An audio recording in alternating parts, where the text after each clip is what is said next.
여러분 한강에 여러분 남과 북을 연결하는 강남과 강북을 연결하는 한강에 다리가 몇 개나 있는지 아십니까? 다리. 2020년을 기준으로 다리가 총 26개, 철교가 4개, 그래서 31개의 다리가 있다는데 31개의 다리를 우리가 오가고 있습니다. 여러분 눈치채셨겠지만 반포대교, 영동대교, 성수대교 모든 다리에는 다 대자가 들어있죠. 큰 대자, 대교. 그러니까 다른 나라도 마찬가지겠지만 우리 한국 사람들은 유독 큰 것을 좋아하는 경향이 있어요. 다리에는 모두 대자를 붙이고 대교라고 그러고, 문도 큰 것을 좋아해서 남대문, 동대문, 서대문 다 대자를 붙여놓고 거기에 화려한 문양을 새겨 놓았음을 볼 수 있습니다. 그러나 크고 넓으면 편리하고 좋은 면도 있지만 사실은 크고 넓다고 해서 다 좋은 건 아니에요. 특별히 영적인 측면, 구원의 측면에서 볼 때 그렇습니다. 사람들이 많이 오해한 것 가운데 하나가 뭐냐 하면 구원이 너무 쉽다는 거죠. 구원이 쉽다. 과연 쉬울까요? 예수 믿으면 구원 받으니 얼마나 쉬운 것입니까? 그런데 그건 쉬운 게 아니고 단순한 것입니다. 구원은 단순하다. 구원받기 위해 이것저것 복잡하게 여러분 할 것 없어요. 예수님을 영접하고 믿으면 구원받는 거예요. 그러니까 이건 쉬운 게 아니고 굉장히 단순한 것입니다. 그렇습니다. 우리가 예수님을 구주와 죄인으로 영접하고 믿으면 구원받습니다. 그런데 예수님을 영접하고 믿는다고 하는 것이 무엇인가가 문제라고 할 수가 있죠.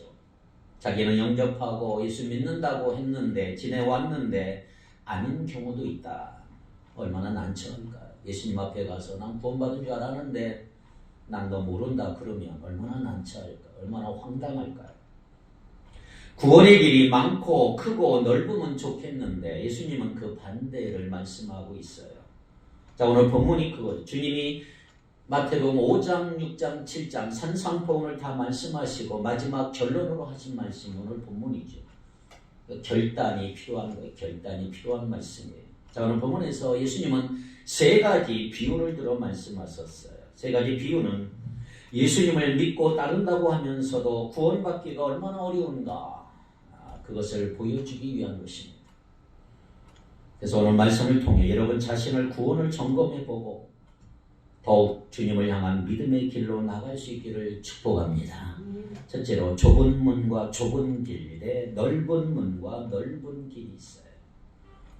자, 예수님은 여기서 문을 2가지로 말씀하셨죠. 13절 같이 읽겠습니다. 시작. 좁은 문으로 들어가라. 멸망으로 인도하는 문은 크고 그 길이 넓어 그리로 들어가는 자가 많고. 자, 문을 2개로 말씀하셔서 첫째는 넓은 문. 문이 있는데 넓고 쉽고 인기가 있는 문, 그걸 넓은 문이라 그래요. 또 하나는 좁은 문, 힘들고 소외된 문, 고난의 문. 근데 사실은 어느 문으로 들어가느냐도 중요하지만 그 문 뒤에 무엇이 있느냐가 더 중요한 것입니다. 그 문 뒤에 뭐가 있을까요? 예를 들어서 아주 멋지고 화려하고 좋은 문이라고 열고 확 들어갔는데 들어가자마자 천길 낭떠러지라 그대로 떨어져 죽으면 그게 무슨 소용이 있어요? 그 문은 좋은 게 아니죠. 그래서 사실 문 뒤에 뭐가 있느냐가 더 중요한 것이고 어디로 가는 문이냐가 더 중요하다고 할 수가 있어요. 어떤 문은 멸망으로 인도하는 문이고 어떤 문은 생명으로 인도하는 문이기 때문에 그렇습니다. 자, 그런데 생명으로 인도하는 문에 대해서 예수님 뭐라고 말씀하시느냐? 14절입니다. 시작. 생명으로 인도하는 문은 좁고 길이 협착하여 찾는 자가 적음이라. 안타깝게도 생명으로 인도하는 문은 좁아요. 근데 멸망으로 인도하는 문은 넓다는 거예요. 그래서 수많은 사람이 넓은 문으로 들어가다가 멸망으로 끝난다는 것을 알 수가 있어요. 아무리 문이 넓고 화려하고 금으로 만든들 무슨 소용이 있을까요? 결국 멸망으로 끝난다면 그건 잘못 가는 길이지요. 자, 그런데 문은 그 뒤에 있는 것과 앞에 있는 것, 안과 밖을 차단하는 기능이 있어요. 문 때문에 그 뒤에 뭔가가 있는지를 우리는 미리 알기가 힘들죠. 그래서 사람들은 그 뒤에 무엇이 있는지를 잘 모르기 때문에 일단 보는 거예요. 크고 넓고 화려하고 좋아 보이는 문을 선택해서 그것을 열고 들어가려고 그러는 거예요. 그래서 넓은 문을 찾는 사람이 훨씬 더 많다는 거지요. 좋아 보이니까. 유명한 말이 있어요. 인기가 없다고 나쁜 것이 아니고 인기가 있다고 좋은 것은 아니다. 우리 지혜의 근원 되시고 나의 모든 것을 다 아시는 하나님께서 넓은 문과 좁은 문 뒤에 무엇이 있는지를 너무나 잘 아시기 때문에 그래서 우리를 확실하게 초대하시면서 오늘 아침 이렇게 저와 여러분에게 말씀하고 계세요. 좁은 문으로 들어가라. 사람들은 이왕이면 넓은 문으로 들어가고 싶지. 왜 좁은 문으로 들어가고 싶을까요? 그럼에도 불구하고 좁은 문으로 주님은 들어가라고 하시는 이유가 뭐냐 하면 그 뒤를 아시는 분이 하시는 말씀이기 때문에 믿을만하지 않겠습니까? 그러니까 겉으로 보이는 대로 선택하지 말고 남들이 다 간다고 많은 수가 한다고 따라하지 말고 쉬워 보인다고 선택하지 말고 편해 보인다고 선택하지 말고 좁은 문으로 들어가라는 거죠. 자, 그런데 그 문으로 들어가면 결국 어떻게 된다고요? 생명을 얻게 된다. 문이 좁더라고 내가 들어가겠다고 하면 열어주시겠다는 것이 하나님의 뜻이에요. 열어주시면 들어가요. 들어가면 생명을 얻는다는 거죠. 생명을. 그런데 중요한 게 있어요. 문이 아주 좁으면 어떻게 돼요? 여러 명이 같이 못 가요. 혼자밖에. 한 명씩 들어가야 돼요. 여기 굉장히 중요한 영적인 진리가 있어요. 좁은 문으로 들어가라 이 말은 우리가 다 같이 한꺼번에 들어가는 게 아니고 한 명씩 들어가는 거예요. 믿음이라고 하는 게 뭐예요? 각자 결단하고 갖는 거예요. 내가 개인적인 믿음은 왜 목사라고 제가 목사라고 아들이 자동으로 구원받는 게 아니고요.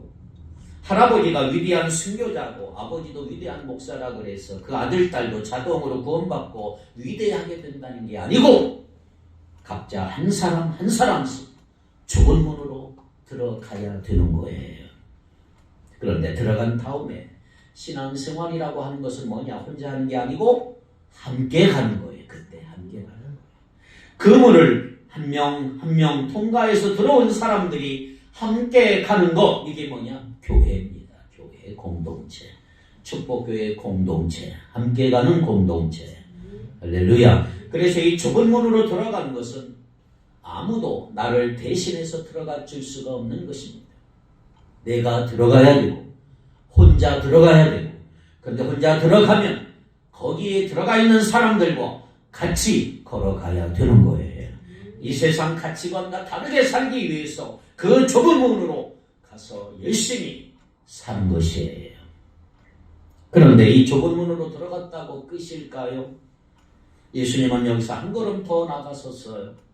좁은 문을 통과한 다음에 좋은 길, 멋진 길 나오면 얼마나 좋겠습니까? 그런데 그 길이 여전히 좁다는 거예요.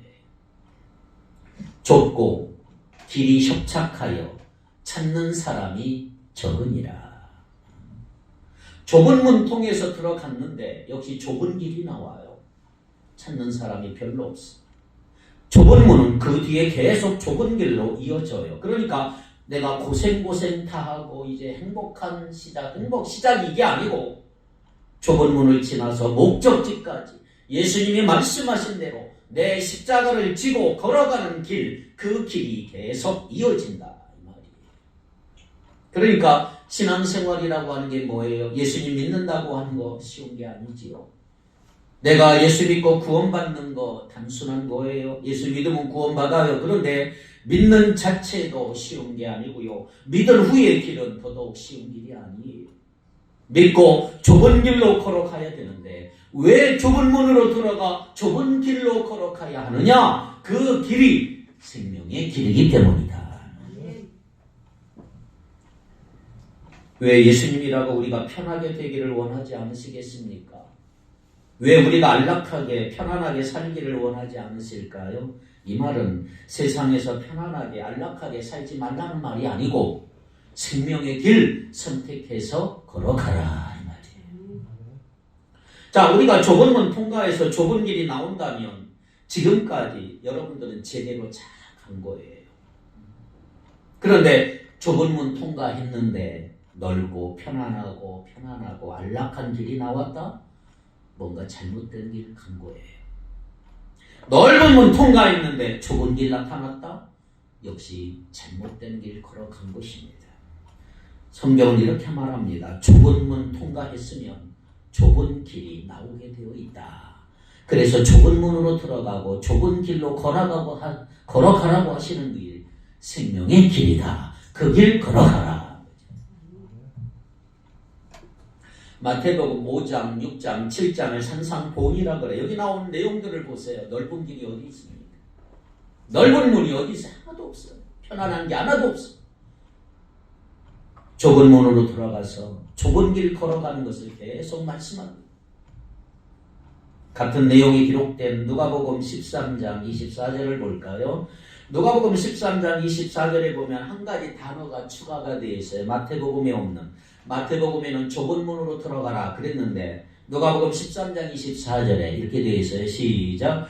좁은 문으로 들어가기를 힘쓰라. 내가 너에게 이르노니 들어가기를 구하여도 못하는 자가 많으리라. 자, 좁은 문으로 들어가기를 뭐하라?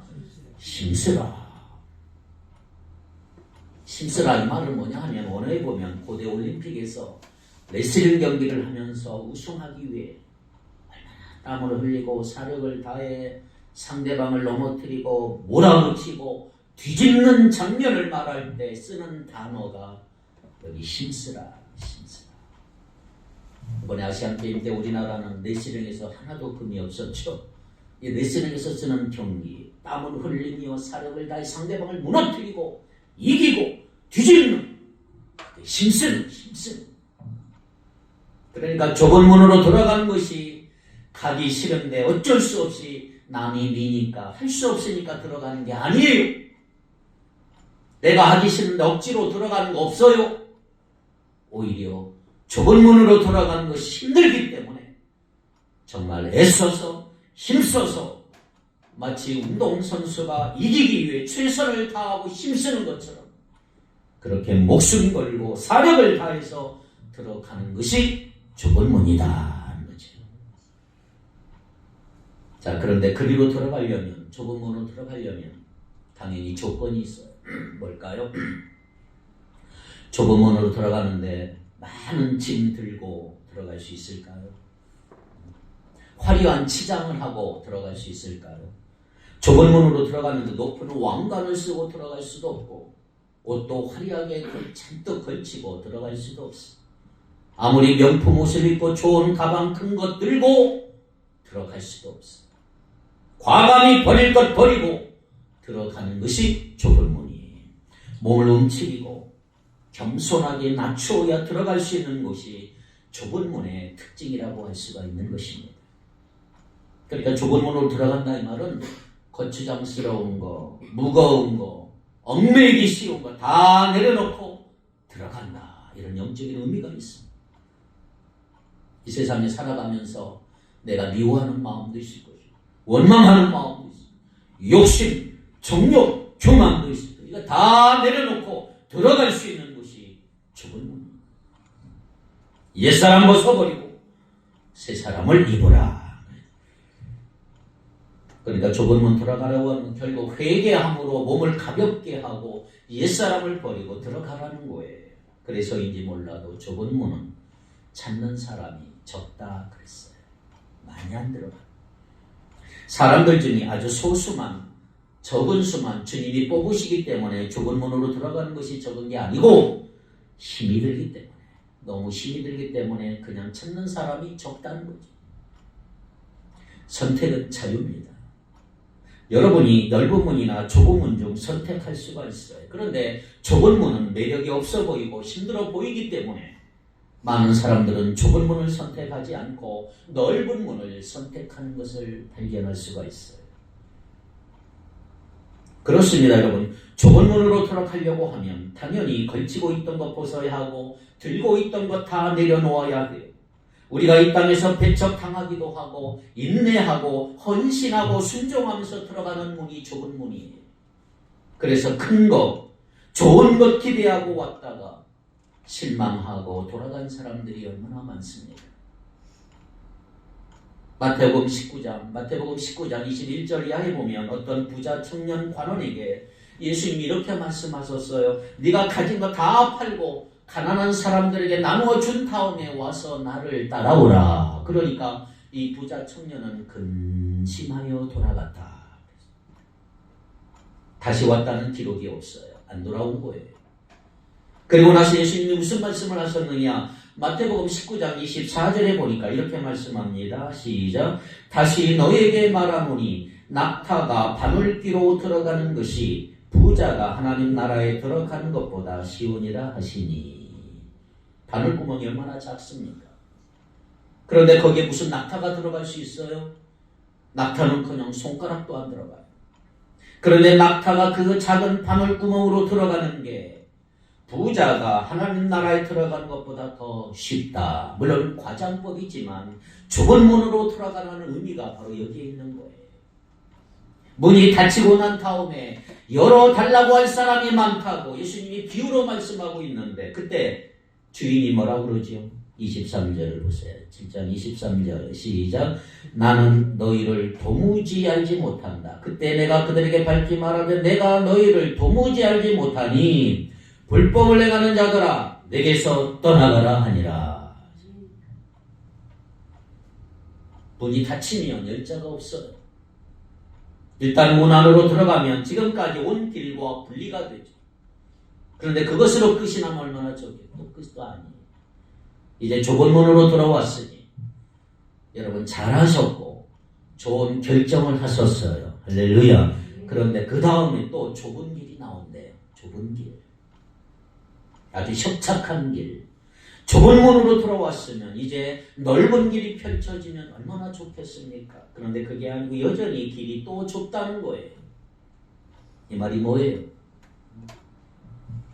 여러분 신앙생활이라고 하는 거 무조건 고생하는 길이고 힘든 길이고 어려운 길이라 이런 뜻이 아니고 우리가 예수 믿고 구원받은 것은 좁은 문으로 들어와서 시작한다라고 하는 거지. 좁은 문으로 들어왔단 말은 내가 예수 믿었습니다. 믿겠습니다. 나의 주, 나의 주님, 나의 구주와 주님으로 영접하고 나는 이제 예수님의 사람이 되었습니다라고 하고 믿고 구원받고 세례받는 거예요. 그런데 그게 끝이 아니고 이제 좁은 문으로 들어왔으니 이제 좁은 길이 시작이 돼요. 좁은 길. 그래서 우리는 완전히 이 세상을 떠나 하나님 나라에 들어갈 때까지 또 예수님이 다시 이 땅에 오실 때까지 그 좁은 길을 계속 걸어가는 것이 우리의 신앙생활이고 이것이 제자의 길이다는 거죠. 이것을 신학적인 용어로 받는 구원의 과정 혹은 성화의 과정, 그러죠. 거룩해져 가는 과정이다. 아픔도 겪고 연단도 받고 거룩해져 가는 과정에 있는 거죠. 그런데 많은 크리스천들이 이 받는 구원의 과정, 성화의 과정을 별로 중요시하는 것 같지가 않아요. 나 이제 예수 믿고 구원받았어. 나 이제 천국 가. 끝! 그리고는 나가서 자기 마음대로 사는 사람이 너무 많아요. 예수님 말씀에 의하면 그런 생각이 정말 진짜 구원받은 것인지를 한번 의심해 봐야 한다. 정말로 예수 믿고 구원받은 사람이라면 성령을 선물로 받았고 예수님을 주인으로 모시고 사는 사람이기 때문에 좁은 길을 걸어가야 된다. 사도 바울도 이렇게 말해요. 나는 날마다 죽노라. 나는 나를 자기를 쳐서 복종시킨다. 매일매일 훈련한다. 이렇게 말하고 있죠. 매일매일 우리가 하나님 앞에서 훈련하지 아니하면 말씀을 붙들고 기도하지 아니하면 언제든지 넘어질 수 있다. 그래서 바울도 늘 하나님 앞에서 자기 몸을 쳐서 복종시키고 훈련한다. 이렇게 고백하고 있는 거예요. 그런데 언제부턴가 우리 그리스도인들이 신앙생활이 편안한 길, 영광의 길, 인기 있는 길, 출세의 길이 되어버리고 말았습니다. 1세기뿐만 아니라 4세기 초반에 기독교가 로마의 국교로 될 때까지 얼마나 많은 박해를 당하고 순교자가 얼마나 많이 나왔는지 모릅니다. 그 외로운 길, 좁은 길 가기 때문에 수고의 길, 고통의 길, 희생의 길, 헌신의 길, 심지어 그 길은 죽음의 길이었어. 로마 제국에서 교회와 성도는 고난과 핍박의 대상이었어. 예수님은 십자가를 지고 가셨고 십자가에 달려 돌아가셨어. 그 예수님을 따르는 사람도 바로 그런 자기 십자가를 지고 가는 그 길을 걸어야 한다라고 주님은 말씀하고 계시는 거예요. 그래서 신앙생활이란 좁은 길이다. 좁은 길이다. 마태복음 4장에 보니까 예수님은 사역을 시작하기 전에 광야에서 40일 금식 기도를 하시고 사탄이 와서 3가지 시험을 했어요. 그런데 그 3가지가 바로 우리를 유혹하는 넓은 길로 가라고 하는 십자가 없는 지름길을 원하고 영광의 길을 원하고 넓은 길의 유혹이었다는 우리가 알아야 돼요. 넓은 문으로 들어가 넓은 길로 가라는 유혹. 그 당시 가고 싶었던 그 길, 소원하는 그 길, 출세의 길. 돌로 떡을 만들라 이 말은 물질적 풍요의 길로 가라. 헬라 그리스의 길로 가라. 나에게 절을 하면 이 모든 권세를 너에게 주겠다고 하는 것은 정치적 권력의 길로 가라. 로마가 자랑하는 명예의 정치의 길로 가라는 거예요. 높은 곳에서 뛰어내리면 천사들이 너를 받아줄 거다. 뛰어내려라. 이 말은 종교적 기적을 일으키는 길이에요. 유대인들의 잘못된 길로 가라. 이 말. 높은 데서 떨어지는데 천사가 탁 받아주면 사람들이 얼마나 환호할까요? 그것은 인기를 끄는 길인데 그런 넓은 문으로 들어가 넓은 길로 가라고 마귀는 오늘날 얼마나 유혹을 합니까? 그러나 예수님은 그거 다 거부하시고 좁은 문으로 들어가 좁은 길인 십자가의 길로 가셨던 것입니다.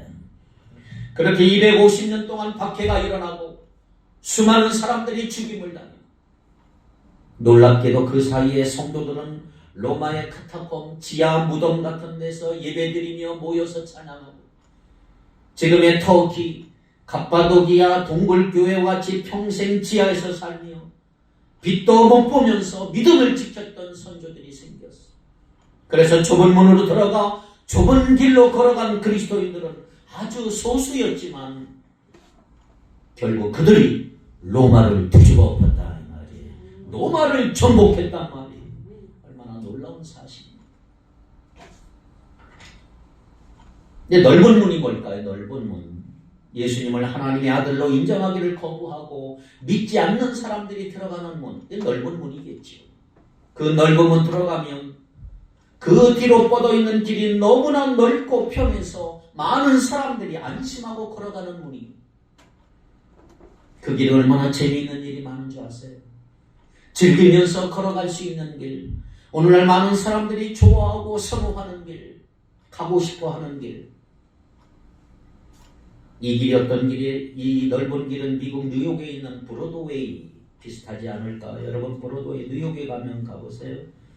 미국 뉴욕에 가면 브로드웨이를 가고 싶어 하는데 그 길 걸어가 보고도 쉽고 드라이브 하기도 쉽고 맨해튼에서 시작해서 허드슨 강을 중심으로 알바니까지 이어지는 장장 200km가 넘는 대단한 길.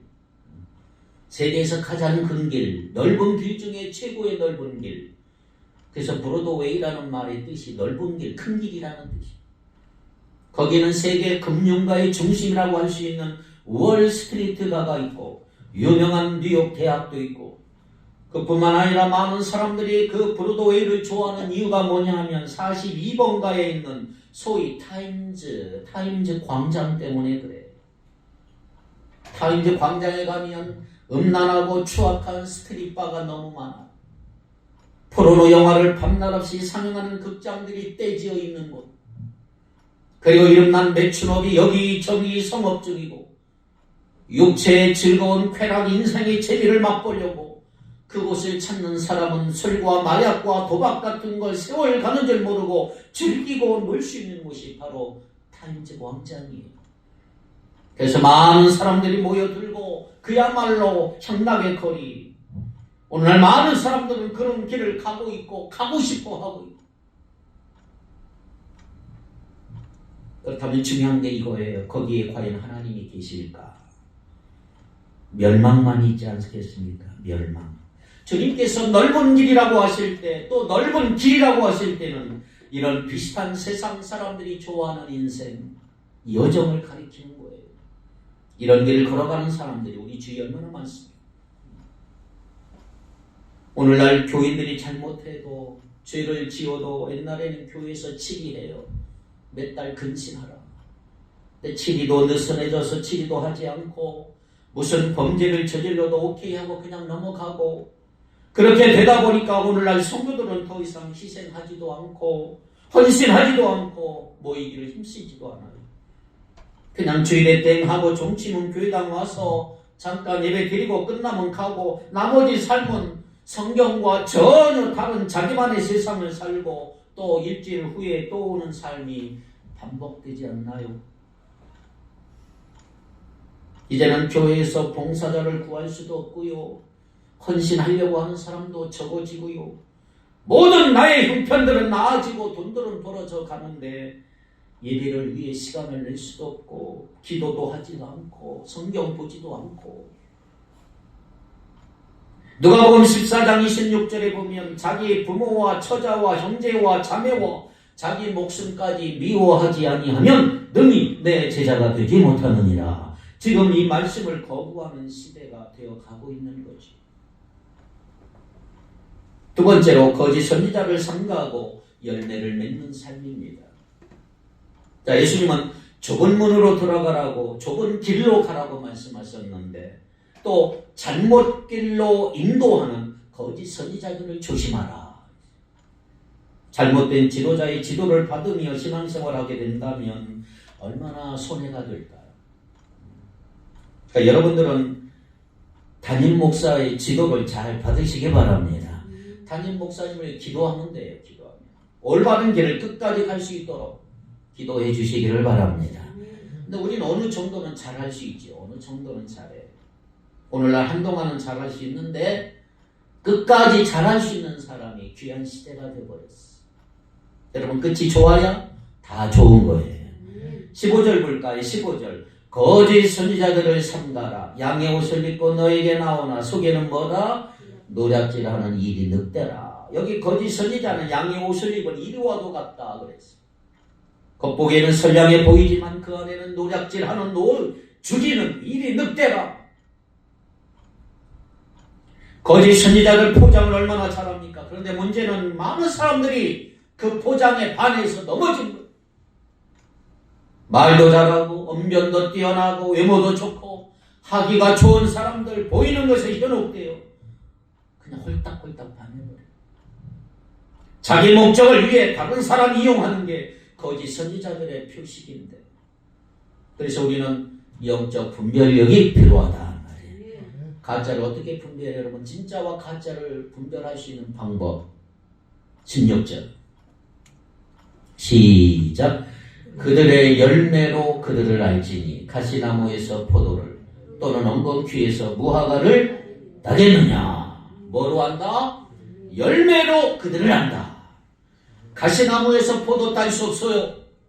엉겅퀴에서 무화과 딸 수 없어요. 당연한 말이죠. 그냥 내가 봤을 때 이 나무가 무슨 나무야 우리 모를 수 있지만 그런데 어떤 나무야 왜 어떻게 알아요? 나무에 열매가 달린 것을 볼 때 아 이게 무슨 나무다 아는 거지요. 나무에 대해 전혀 지식이 없는 사람도 열매를 보니까 사과 달려있으면 아 사과나무네. 복숭아 달렸으면 복숭아 나무인 걸 알아요. 그래서 열매를 보라. 열매를 봐라. 또 같은 열매라도 열매의 차이가 있어요.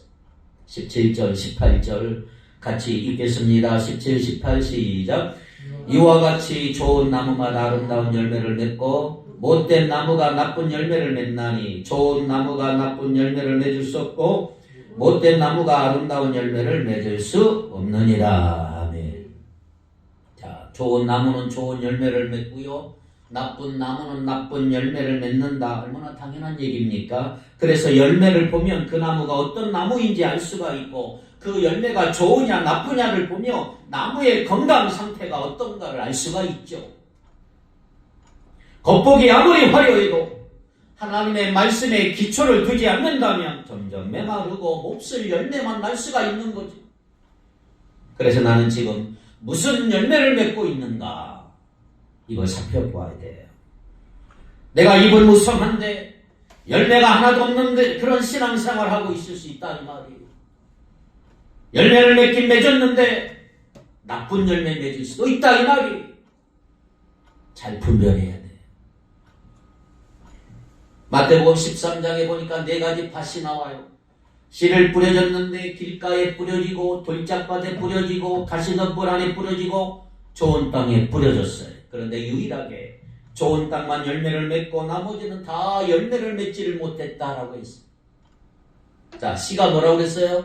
하나님의 말씀이에요. 4가지 종류의 마음밭을 가진 사람들이 다 하나님의 말씀을 들었어요. 그런데 어떤 사람은 전혀 관심이 없고 어떤 사람은 조금 자라다가 그냥 사그라지고 어떤 사람은 자라고 싶은데 열매가 없고 어떤 사람은 열매를 맺더라. 무엇이 그런 차이를 갖고 있습니까? 무슨 차이예요? 가시덤불에 떨어진 씨와 옥토에 떨어진 씨의 차이점 딱 하나예요. 열매를 맺는가 못 맺는가. 가시덤불에 떨어진 씨도 어느 정도 싹이 올라와요. 그런데 더 자라서 열매 맺지 못하는 특징. 오늘날 저를 포함해서 지금 신앙생활하는 모든 그리스도인들의 문제는 뭔지 아세요? 바로 이 가시덤불에 머물러 있는 상태가 아닌가. 조금 자라긴 자랐지만 열매가 좋은 땅으로서 열매를 맺어야 하는데 가시덤불이라 열매를 못 맺어요. 혹시 여러분 가시덤불과 좋은 땅 사이에서 헤매고 있지 않나요? 갈등을 느끼지 않나요? 지금 이 시대의 모든 그리스도인들의 문제는 열매를 맺느냐 못 맺느냐 여기에 달려있는 거예요. 지금 열매를 맺고 있느냐 아니면 못 맺고 있느냐. 내가 가시덤불의 상태냐 좋은 땅의 상태냐 이걸 보고 있는 거예요. 자, 그렇다면 나는 지금 무슨 열매를 맺고 있을까요? 혹시 열매를 맺었다면 이 열매는 좋은 열매일까요? 나쁜 열매일까요? 이걸 살펴보아야 한다. 열매 맺는 이 계절에, 오늘 이 계절에, 이 가을의 계절에 나는 어떤 열매를 맺었고 좋은 열매를 맺었는가를 한번 살펴보셔야 합니다. 왜요? 19절, 20절 때문에. 시작. 아름다운 열매를 맺지 아니하는 나무마다 찍혀 불에 던지느니라. 이러므로 그들의 열매로 그들을 알리라. 열매 맺지 아니하면 찍혀 다 불에 들어가요. 자, 오늘 여러분이 하나 질문하고 싶어요. 자, 오늘이라도 이 세상 떠난다면 천국에 들어갈 확신이 있습니까? 어떤 분들이 예라고 하고 어떤 분들은 아니요. 어떤 분들은 모르겠다. 아니요라고 하면 믿지 않는 상태죠. 아직은 믿으면 돼요. 할렐루야. 가장 문제가 뭐예요? 모르겠다는 경우가 가장 문제예요. 모르겠다. 자기가 분명 믿기는 믿는 것 같은데 예수 믿습니까? 그러면 예 믿습니다. 종교가 뭐냐? 기독교라고 얘기하시면 당장이라도 세상을 떠나면 과연 천국에 갈 수 있을지 확신이 없는 거예요. 그 다음에는 삶을 봐야 되겠죠. 지금 내 삶 속에서 나는 어떻게 살고 있는가를 봐라. 나는 예수 믿고 구원받았다. 이제 천국에 들어갈 사람이 되었다. 나는 이제 천국 백성이다. 이렇게 말한다면 천국 백성으로서 지금 어떻게 살고 있는가를 보셔야 합니다. 열매를 맺고 있는가? 맺었다면 좋은 열매인가 아니면 나쁜 열매인가? 내 착각일 수가 있다. 내가 믿고 구원받았다는 게 착각일 수가 있다. 얼마나 불행한 일입니까? 굉장히 심각한 얘기겠지요. 여러분 마음을 잘 살펴보셔야 합니다. 나 예수 믿습니다. 나 구원받았습니다. 나 천국에 갑니다. 이렇게 했다면 내 삶은 어떤가? 내 삶이 정말 예수 믿고 구원받은 사람다운 삶인가? 그 열매를 맺고 있는가? 이거 살펴보라는 거예요. 여기 중요한 얘기합니다. 열매로 안다고 하셨지 믿는다고 말하는 것으로 안다고 하지 않았어요. 열매로 안다. 열매. 분명히 그들의 열매로 그들을 알리라. 그럼 난 무슨 열매 맺었는가? 이게 중요하지 않겠습니까? 사랑하는 성도 여러분, 어떤 길 걸어가고 있나요? 좁은 길입니까? 아니면 멸망의 문으로 향하는 문입니까? 어떤 열매 맺고 있나요? 하나님 보시기에 좋은 열매일까요? 아니면 나쁜 열매일까요? 좁은 문으로 들어가 좁은 길을 걸으며 좋은 열매 맺는 참된 제자 되라고, 그것이 정말 생명의 길이라고 오늘 예수님은 우리를 초대해 주고 계십니다. 그렇다면 우리 모두 하나님의 뜻에 순종하며 살아가고 우리 말과 행실이 주님께 칭찬과 인정받도록 수고하셔야 합니다.